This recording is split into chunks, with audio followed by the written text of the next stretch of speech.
Será que de fato nós temos feito os discípulos? O quanto de missão nós estamos fazendo? Eu quero falar sobre isso com você hoje. Bora lá.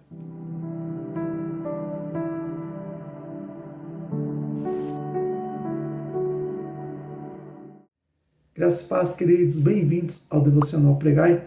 Nós estamos lendo o livro de Atos dos Apóstolos e hoje é dia de lermos os capítulos 14, 15 e 16 da Palavra do Senhor.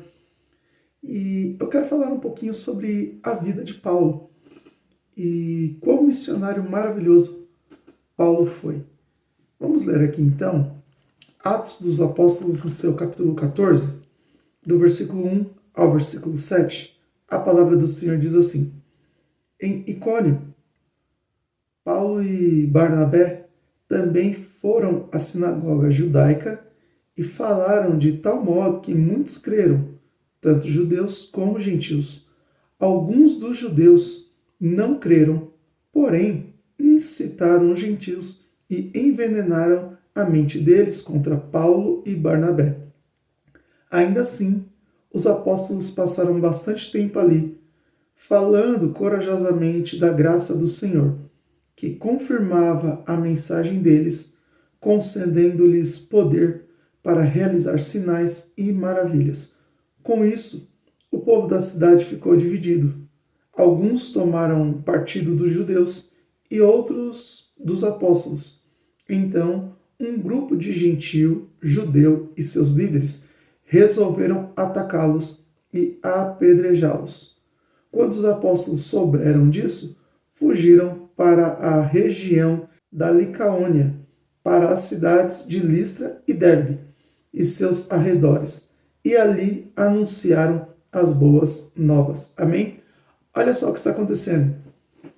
Paulo e Barnabé estão indo até as sinagogas dos judeus e pregando a palavra do Senhor e realizando sinais, prodígios e maravilhas, porque o Senhor Jesus lhes dava autoridade para realizar tais sinais. E isso trouxe, sim, conversão através da palavra de muitas pessoas, tanto judeus quanto gentios.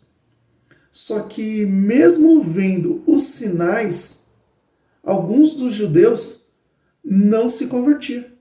E ainda incitou a ira dos gentios. E os líderes dos judeus e dos gentios foram atacar a Paulo e Barnabé. Só que sabe o que eles fizeram?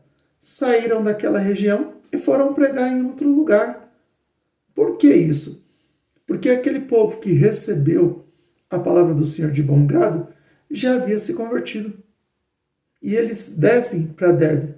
E lá em Listra, e Derbe, quando Paulo e Barnabé eles vão pregar lá, eles continuam fazendo a obra do Senhor e continuam sendo perseguidos. Só que uma coisa eles não deixaram de fazer, que era discípulos. Eles fizeram discípulos por onde eles passaram. Só que chega um tempo que Paulo e Barnabé eles vão voltar para Antioquia da Síria. E é interessante que no mesmo capítulo 14, versículo 21 até o versículo 25, a palavra do Senhor diz assim: Depois de terem anunciado as boas novas em Derbe e feito muitos discípulos, Paulo e Barnabé voltaram a Listra, Icônio e Antioquia da Pisídia, onde fortaleceram os discípulos. Eles os encorajaram a permanecerem na fé, lembrando-os de que é necessário passar por muitos sofrimentos até entrar no reino de Deus. Paulo e Barnabé também escolheram presbíteros em cada igreja e, com orações e jejuns, os entregaram aos cuidados do Senhor, em que haviam crido. Então viajaram de volta para Pisídia até a Panfilha, pregaram a palavra em Pergue e desceram para a Atália. Olha só o que está acontecendo aqui. Eles estão fazendo discípulos por onde eles passavam. Só que tem uma coisa que marca muito, que é isso aqui, que está registrado aqui no versículo 22, que está escrito: onde fortaleceram os discípulos, eles os encorajaram a permanecer na fé, lembrando-os de que é necessário passar por muitos sofrimentos até entrar no reino de Deus. E às vezes as pessoas acham que servir a Deus é só dias maravilhosos, dias gloriosos. Louvado seja Deus por esses dias. Mas o texto lembra que vai dizer assim: tem de grande gozo quando cairdes em várias tentações. É isso, servir a Deus é isso.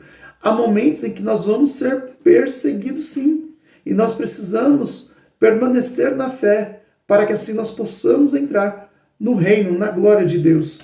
Tá bom? E no capítulo 15 vai haver um concílio em Jerusalém, porque a conversa era a seguinte: alguns dos irmãos judeus estão dizendo que os gentios que estão sendo convertidos precisavam passar pela circuncisão até o momento em que Pedro se levanta dizendo: olha, não é necessário nós colocarmos um jugo desse nas costas deles, né? E posteriormente Tiago também ele vai dizer o seguinte: eu concordo também com tudo que Pedro está falando, mas precisamos lembrá-los que eles precisam se afastar de comidas oferecidas a ídolos, da imoralidade sexual, e não podem comer animais que foram mortos por asfixia e livres também do sangue. Não façam isso. Então, essa era a instrução para que os gentios também pudessem aproveitar ali, gozar da graça do Senhor. Então não havia aquela tal preocupação que quiseram impor sobre ele da circuncisão, mas eles receberam ali também orientações. E Paulo e Barnabé, eles vão passar para o povo que se alegraram muito a decisão do conselho. No mesmo capítulo 15, Paulo e Barnabé, eles se separam, porque Barnabé queria levar João Marcos durante aquela missão que eles estavam fazendo, porém Paulo se opôs a João Marcos estarem com ele, porque quando chega na cidade da Panfilha, João Marcos tinha se apartado da presença deles. Então Paulo não queria. E isso fez com que cada um fosse para um lugar. Sendo assim, Barnabé vai com João Marcos pregar a palavra do Senhor em um lugar, e Paulo, juntamente com Silas, vai para outro lugar, e ali inicia-se a segunda viagem missionária de Paulo, no capítulo 16. Interessante que durante uma noite de sono, Paulo tem uma visão de um varão macedônio os chamando eles para irem até lá pregar as boas novas, para que eles pudessem ouvir das boas novas do Senhor. E assim Paulo faz, conforme a ordem do Senhor. E no texto nós vamos ver eles querendo fazer uma coisa e o Senhor direcionando eles a fazer outras. E o melhor de tudo, eles obedeciam aquilo que o Senhor estava fazendo. No mesmo capítulo 16, Paulo e Silas estão na prisão. Eles estão anunciando o evangelho e durante alguns dias ele é perseguido por uma moça que começa a dizer: esses daí vieram pregar as boas novas, e começa a falar, e chega um determinado momento, que Paulo se ira contra ela, vai virar para ela e vai dizer: seja repreendido, esses demônios que estão te dominando, seja liberta agora em nome do Senhor Jesus. E daí ela liberta, e alguns dos homens vão dizer que Paulo e Silas estão fazendo arruaça na cidade e vão prendê-los por conta disso. Só que olha só que interessante, olha o que está escrito, do versículo 25 até o versículo 36 do capítulo 16. Diz assim: por volta da meia-noite, Paulo e Silas oravam e cantavam hinos a Deus, e os outros presos ouviram. De repente, um forte terremoto, e até os alicerces da prisão foram sacudidos. No mesmo instante, as portas se abriram e as correntes de todos os presos se soltaram. Quando o carcereiro acordou, viu as portas da prisão escancaradas. Imaginando que os prisioneiros haviam escapado, puxou a espada para se matar. Paulo, porém, gritou: não se mate, estamos todos aqui. O carcereiro mandou que trouxessem luz e correu até o cárcere, onde se prostrou tremendo de medo diante de Paulo e Silas. Então ele os levou para fora e perguntou: senhores, que devo fazer para ser salvo? Eles responderam: creia no Senhor Jesus, e você e sua família serão salvos. Então pregaram a palavra do Senhor a ele e a toda a sua família. Mesmo sendo tarde da noite, o carcereiro cuidou deles e lavou suas feridas. Em seguida, ele e todos os seus foram batizados. Depois, levou-os para casa e lhes serviu uma refeição, e ele e toda a sua família se alegraram porque creram em Deus. Na manhã seguinte, os magistrados mandaram os guardas ordenarem ao carcereiro: solte estes homens. Então o carcereiro mandou dizer a Paulo: os magistrados disseram que você e Silas estão livres. Vão em paz. Só que sabe o que Paulo faz? Paulo faz o seguinte: não foi ele que mandou nos prender aqui? Então faz o seguinte: ele nem perguntou quem eu sou. Ele nem sabe quem eu sou. Fala para ele que nós somos romanos. Manda ele vir aqui, vem ele nos soltar. E quando eles vêm, eles já vêm cheio de temor para soltar Paulo e pedem desculpa para Paulo, porque Paulo havia sido preso ali sem julgamento algum. Nem perguntaram o nome de Paulo, nem perguntaram quem era Paulo, quem era Silas. Simplesmente os prenderam. E todos nós sabemos que qualquer romano que fosse preso, ele teria direito, sim, a um julgamento antes de qualquer condenação. Eles foram condenados sem julgamento. Foi isso que aconteceu.